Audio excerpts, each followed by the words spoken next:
akka waan bara ansibira jiruutti akka waan qabeenyi keessa harka jiruutti tanaasaa jira bara akka waan qabeenyi keenya bira jiruutti taasaa jirtu bara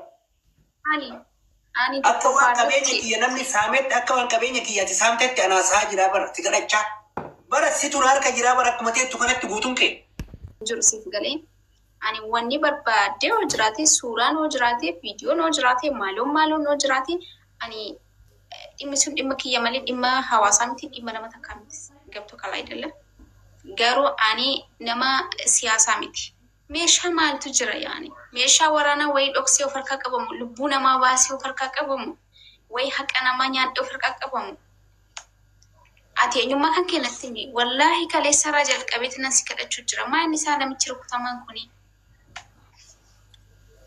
ላን ወላ ከበኝ ምቲሲ ዋንጎት ani kana cala obsa fitadde jira warra zala jirtan nage fada gotun kisa ana tobsa fitachuu qaba musi tobsa fitachuu qaba warroon zala jirtan nage fada wani simbar mardan disti barate waayru maki jarrasa wala tarana kenni warra zala oromo mi samu qabdu yani ya fan ke kawad miyuti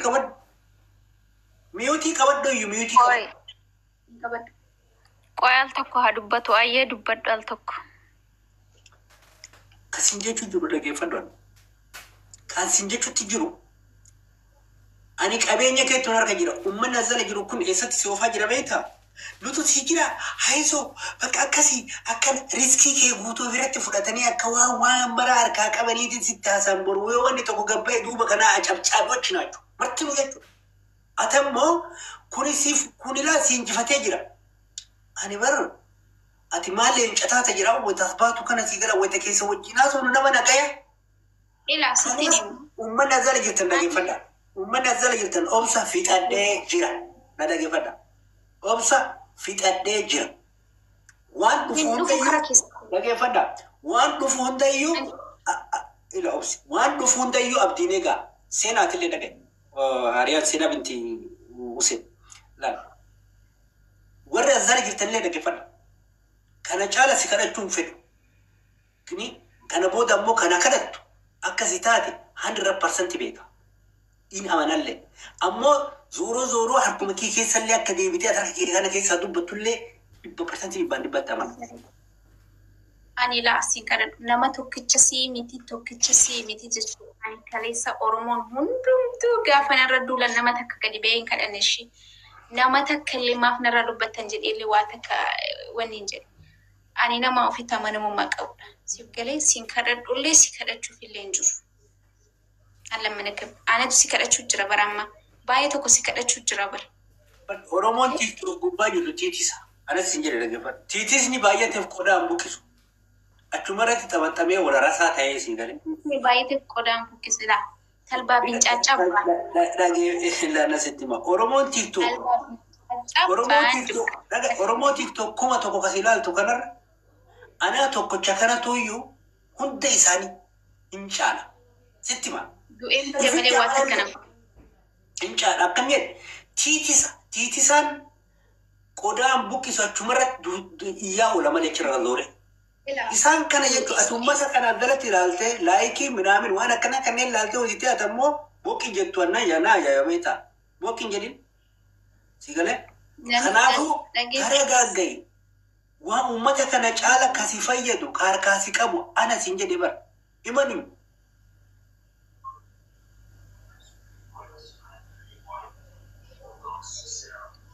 ምንም አታመጣም ምንም ማለት ነው ነገር ካለ ብዙ ነገሮችን በእጅክ ላይ መያዝ ትችላለህ እኔ ዶር ከራቀባችሁ ደንዴስ አነገር ወፈር ካነን ቀብዱ ተስማማና wanni guddaan nama barbaadu yaadicha kee kana uummata kanarratti jechaati jettu kana egalee gaabbii takkan qabu wantoota hedduu wariif akka gaabbii hin qabne ani wariif akka gaabbii hin qabne warra zala jirtanillee zala teettanii isii dogoggorsiisutti warri deemaa jirtan waan barbaadan san hin argattan miira keessa nagalchuuf deemaa jirta waan ta'eef anillee nama obsa mataa kiyyaa fitadhee jira kanaaf ati kana galchuu keetii fi seenaa binti Islaam galatoon seenaa binti Hussein mootii mana wayitu nagal jira baraan ምንም ነገር እንጋቡ ኢላ ስትንማ ኤቢ ነማ yoo baaste illee jechuudha. Seenaa dubbachuu fi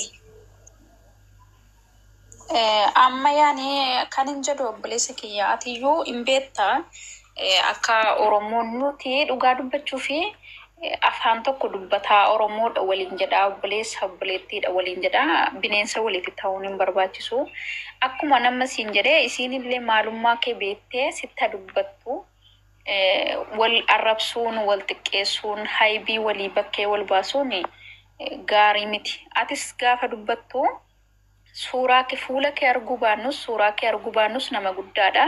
Maashaallah namallee dubbii beektu fakkaata asirratti yookaan dalgistee dubbattus waan barbaadde haasoftus nama maatii qabdulleedha. Namni maatii malee jiraatu hin jiru. Eenyumtuu maatii qaba. Mucaan kunis maatii qabdi. Atillee maatii qabdaa, hiriyaa qabdaa. Nama taatee nama malee jiraattu nama waliin jirta. Kanaaf rakkoon fedhellee hoo jiraate miidiyaa kanarratti wal baasuun hinumaan barbaachisu. Akka nama tokkotti isiin ani eenyummaa kee hin beeku ati eenyunni hin beeku keessaanillee gaafadhe ani san beeku jette. Kanaaf obboleessa kiyya eenyummaa kee si bartee rakkoon fedhe hoo jiraate akka nama tokkotti namni badiisaa beekee dhiifama nama gaafachuun beekumsa yaani dhiifamni ulfina malee yookaan salphina miti. Dhiifamni waan gaarii waan ta'eef isiinillee akka nama tokkotti dhiifama si gaafachuu dandeessi. Booniin ana qofaaf hiriyaa taate yookaan ana qofaaf obboleettii taate siifillee obboleettii akiraati. Yoo musliima taate obboleettii kee akiraati. Yoo musliima hin taane immoo Oromoodha dhiiga keeti yaani. Siigalee kanaaf namni afaan biraa dubbatullee maaf nutti kolfaa.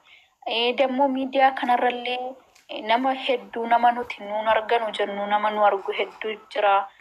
Hatta haatiniif abbaan keenya miidiyaa kana hordofuu jiran nu arguu jiran waan nuti goonu hunda jechuudha. Kanaaf obboleessa kiyyaa wallahi jireenya biyya duniyaa kanallee dheeraan jiraannu gabaaba jiraanna haga feene akka feene taanullee inuma deemna asirraa jechuudha. Kanaaf obboleettii keenya kanallee akka obboleettii keetti ilaali ofirraa achi qabdee otoo hin taane ofitti as qabeetii ilaali. Wanti kun yoon akkan jedhu kanan godhe akkam taa jedhiiti yaadu. Maaliif dhugaa dubbachuu fi namni boonii waan hedduu godhee jira. Waan hedduu godhamtee jirti miidiyaa kanarratti ajandaa siin godhatamti. Namni ajandaa siin godhanne hin jiru. Miidiyaan kun isiidhumaan fooloo guddifatee jechuu hin dandeenyaatis ni beekta kana. Kanaaf ammallee wanti siin barabaraan ajandaa namaa taatee wanti siin barabaraan namni fooloo ittiin guddifatuu fi maaliif sababni isiin nama tokkittii kana hoo maaliif namni isiidhaaf yaadu dhabama.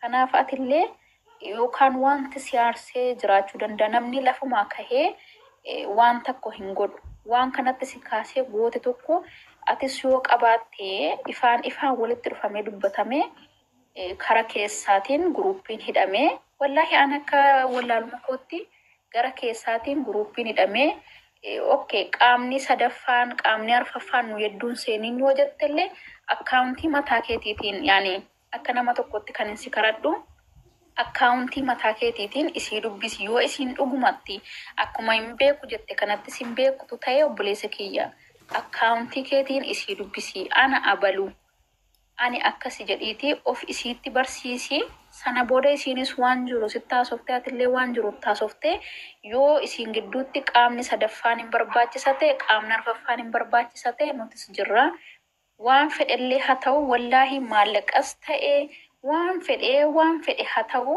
please yaani yoo muslimaa taate rabbii fi guyyaa qiyaamaatti illee amantee jiraatte dubbiin kun otoo miidiyaa irratti ol bahee xinnaa fi guddaan wanti fedhe yaani intiniin jennee akka dhumatu please yaani waan barbaachisu hundumayyuu isiis yaani atis jechuudha obbolaadha afaan Oromoo dubbattaa maashaallah otoo saba biraa taateeyyuu rakkoon qabu. Kanaama wallahi dubbachuuf illee baqa jiramtii waan namatti ulfaatu wayitu jira. Kanaaf obboleessa kiyya dhimmi keessan karaa keessaatiin haa dhumu.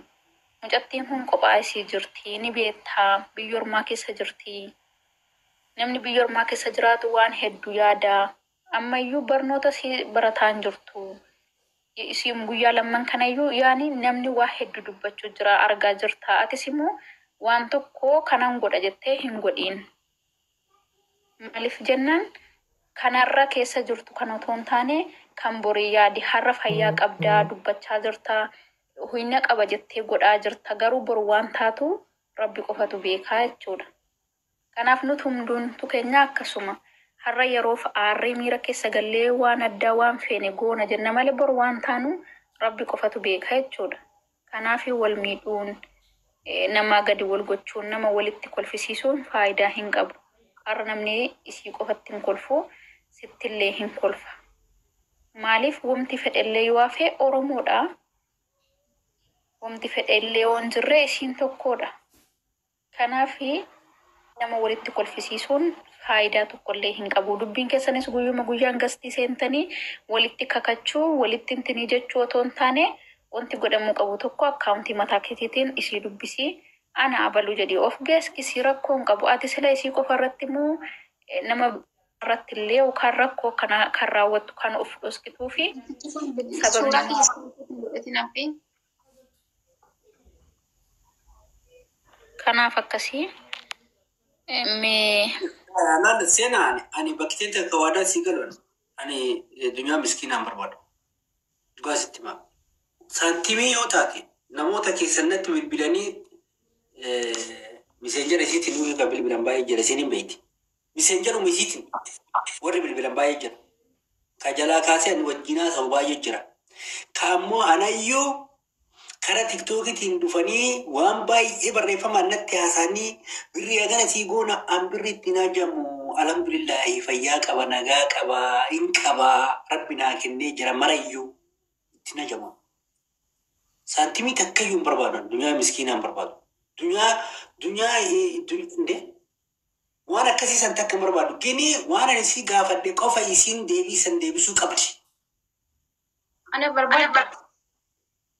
Ani kara naan sitti ma lakkoofsi asirraan dubarraan manuma kiyya kanarratti naa barreessin jedhaa jedhama. Ana barbaada. Keessan naa barreessi baran ansii barreessuu wallaalee bara kana keessan kootu maal jechuu si galee gini naa barreessi wayidammoo gara wanni qabnu fakkeenya miseenjara walii qabnu kanarratti walii kennineeti bakka irratti haasofnu irratti haasofnee xumuruu qabnaadha. Usitaa? Na jaalattee yaani ishi waanuma tokkollee jedhee ni jedhee dhumarree gara kan kee dhufu. Na jaalatteeti na barbaadde moo wayis dhimma biraan irraa qabdamu wayis liqaa wayin sirraa fuudhee dagadde moo ishi hadda baasiletti himi. Maal feete yaani gama jaalatin illee ta'e okay ayyee dhufe sinaa sa'u. Ani waanuma akkamitti akka na barbaaddu bari walii naa galuutti hin jiru. Ya. Miti orang dhageessan. Waan ansi barbaaduuf ati gara keessatti yoo waliin dhuftee situ uummataaf hima. An barkanaa kan kara keessatti hawaasni namni asirra taa'ee nu daawwatu. Ani kaansi himu tokkoo fi tokkotti jechuudha. Waan an keessatti dubbisuu barbaaduuf waan ansi dubbisuuf ati akka nu ishitu hin barbaadu. Dhuftee ani asumatti amma miti ma chukeeti amma miti la asitti teettee uummatatti himta an akka amma taa'u kanatti atammoo dhufteetii himta jechuudha maal himta beeka maal akka dheetti nagada dhugaa kiyyas gabbaatee himta jechuudha baran harka si micciiree jira siin jedhee baran dantaa eedallamu ko jaalatte jibbitee harka si micciiree jira harka micciiramtee jirta bakka ijja ussinesh maamiira keessa nagalchuu feeta. Sanyii koo dhageessaa laa wanni sitti himu tokko jechuudha. Wanni ati narraa barbaaddee akkanatti osoo taragaggaa deemtee bareedaa bara gara dhayituun qabdu bara utaali taragaaggishawu. Bakka ol kayyoon sin jedhe ol kayyoon gattaa sin jedhe gattaa barama qucci bidiggi jira qucci bidiggi si dalagsiisuuf sadarkaa san gubbaa ga'ee jira dhugaa sitti himaa qucci bidiggi. Gowwaan hin dhalatiin dhalatullee guddatullee wallaahi bilbilan qabatiin. Inuma gubanni bara. Maal isaa namni akkanaa ati Oromoodhaami wanni nuti dubbannu sitti hin dhaga'amu yaani wanni nuti jennu siif hin galu. Ishi dhimma ati na barbaadduuf natti niin dhufaa siin jee jira. Yaani dhimmuma isa maaliif immoo si sodaachisee yaani wayis dhimmi takkallee hin jiru akkanuma natti taphatta jechuudha. No siin jedhee baran ani private haalli nyuko Atillee piraayiveetii qabdaa migini ana hagaa godhu malee ana harkatti fudhatu malee barbura. Miidiyaaleen uffata dirqamu. Ila amma namni piraayiveetii hin qabne amma si malee ani nama piraayiveetii qabu. Piraayiveetiin kee guutuun na harka waan jiru piraayiveetii qaba jechuu hin dandeettu.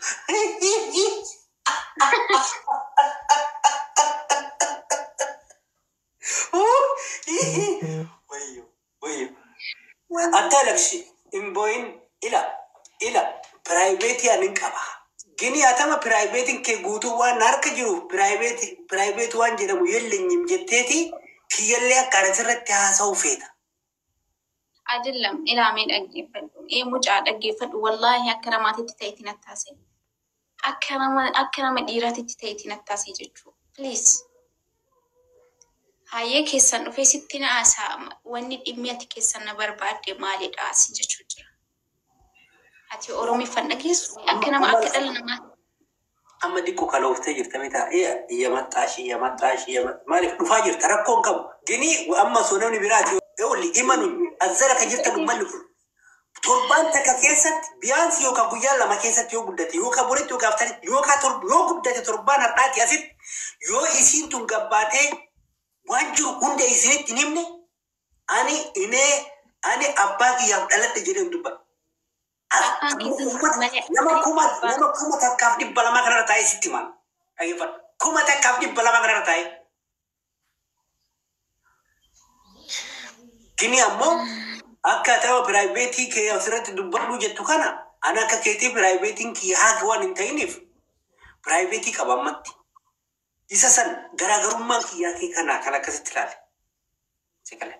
Abboo maargitiin dhedheebiin bakka dubbachuu baattu chiqilii wiinarra. Kanaafuu akkasii ani baay'ee si wanni jechuun barbaadu namoota sitti mee jira waan jiru waan ta'eef uummanni jala jirtan yoo keessan dhuftee na dubbiste. Dhimma kan kee himitiin hin dubbisa. Dhimma kan kee himitiin dhufeensi dubbisa. Wanti godhamu tokko godhamee. Eegummaa isaatu hin beeku. Ishi kan keetiin na dubbisi si dubbisu kiyyumaa kan keetiin dhuftee na dubbista. Eenyu jedheen deemee isa dubbisa. Ishi dhimma kan kee himatadhu dhimma isaan himatu. Okay. Wallahi waamuma dubbatantu nama rakaa bade. Ishee immoo afaan Oromoo dubbatan namallee yookaan afaan biraallee beeku yuun fakkaatu yaani Oromoo qulqulluudha. Ishee maal barbaade xayyiib si jaallatee moo ishee yaani nama sagalee akkanaatiin haasoftee beektaa? Yoo na jaallate nama sagaleen isaa akkanaatiin. Ani nama Ikkoo kana kan jaalallittee dawwaa qaba yaani. Yoo na jaallate agaa Facebook kan koo cabsee agaa TikTok kan koo cabsee daandii kana hunda deemurra si jaalladhe onaan jedhee bara'anii okay.